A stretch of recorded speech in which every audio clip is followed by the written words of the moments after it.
नमस्कार। आप सभी का स्वागत है मेरे YouTube channel unique share details में। आज फिर आ गया हूं मैं आप सबके सामने फिर से एक नया बेहतरीन और यूनिक शेयर लेकर।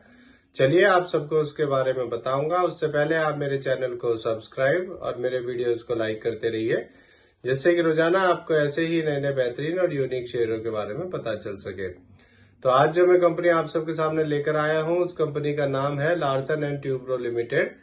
इस कंपनी में क्या बड़ी खबर आई है वो भी मैं आपको बताऊंगा, और अपने इस वीडियो के लास्ट में आपको ये भी बताऊंगा कि ये कंपनी कैसी है, आपको इसका शेयर लेना चाहिए या नहीं लेना चाहिए, और इस कंपनी के नेगेटिव और पॉजिटिव पॉइंट्स क्या है।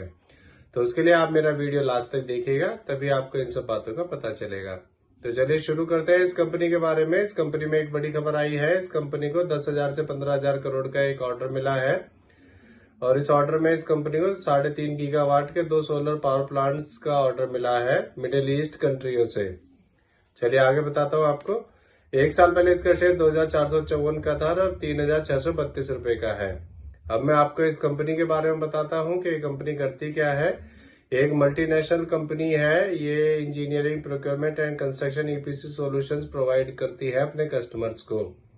ये company infrastructure, hydrocarbon power, process industries and defence, information technology and financial sectors में सर्विसेज प्रोवाइड करती है अपने कस्टमर्स को इंटरनेशनल और डोमेस्टिक मार्केट्स में, और ये कंपनी डिविडेंड भी देती है।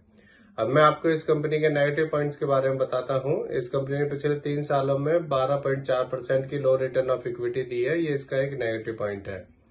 अब मैं आपको इस कंपनी के फंडामेंटल्स के बारे में बताता हूँ। इस कंपनी का market cap 4,99,125 crore, P ratio 38.7, ROE 14.7% और डेप्ट टू इक्विटी 1.35 है। इसके एमडी सीईओ मिस्टर शेखरीपुरम सुब्रमण्यन है। अब मैं आपको इसका एक नेगेटिव पॉइंट और बताता हूँ। इसमें एफआईएस ने अपना स्टेक कम किया है।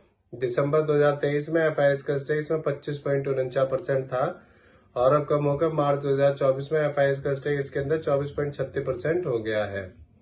अब मैं आपको इस कंपनी के शेयर होल्डिंग पैटर्न के बारे में बताता हूँ। इसमें रिटेल का 37.42%, एफआईएस का 24.36%, डीआईएस का 20.36% और म्यूचुअल फंड्स का 17.85% स्टेक है। मेरे हिसाब से एक बढ़िया कंपनी है, और ये कंपनी जब से शेयर मार्केट में लिस्ट हुई है तभी से इसका शेयर लगातार बढ़ता ही जा रहा है। आपको इसका शेयर ले लेना चाहिए, इसे लॉन्ग टर्म के लिए होल्ड करना चाहिए, जिससे कि आपको इसमें अच्छे रिटर्न्स मिल सके। और मैंने इसके काफी सारे ऑर्डर्स को कवर किया है। इसको हर महीने 1-2 ऑर्डर्स कभी किसी कंट्री से, इंटरनेशनल और डोमेस्टिक मार्केट से मिलते ही रहते हैं। तो मेरे हिसाब से एक बढ़िया कंपनी है। तो इससे जुड़ी हुई ये नई खबर आई थी, इसीलिए आप सबके सामने मैं इस शेयर को लेकर आया हूँ। ये मेरी पर्सनल थ्योरी है। ये कोई शेयर सेल और परचेज करने की सलाह नहीं है, ना ही मैं कोई सेबी से रजिस्टर्ड फाइनेंशियल एडवाइजर हूँ। आप मेरे चैनल को सब्सक्राइब और मेरे वीडियोस को लाइक करते रहिए, जिससे कि रोजाना आपको ऐसे ही नए नए बेहतरीन और यूनिक शेयरों के बारे में पता चल सके। और अब मैं कल फिर आऊंगा आप सबके सामने फिर से एक नया बेहतरीन और यूनिक शेयर लेकर। धन्यवाद।